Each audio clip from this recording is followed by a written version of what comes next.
Hi everyone, welcome to Adhya Pragya YouTube channel. This is Sirisha. Trust you all are well. My topic for today is how to reduce respiratory problems like cough, shortness of breath, asthma or any other lung disorders. Reason for cough is due to viral infection, flu, dust allergy, water change, weather change and so on. Here are the few points to reduce or cure your respiratory problems. On your left hand, press the point as shown just below the thumb. Try to find out the most painful point and give more pressure on it.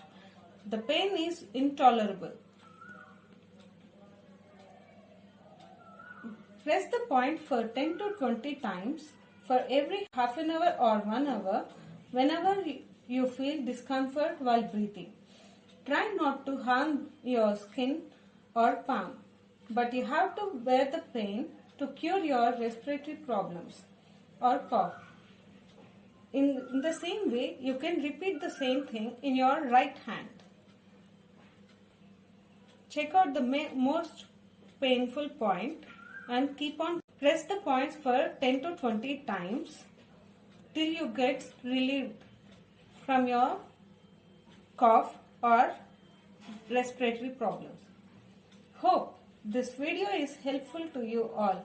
Thank you for sparing your valuable time in watching my video. If you like this video, please do like, share, comment and subscribe. Don't forget to subscribe my channel for my further videos. Thank you all.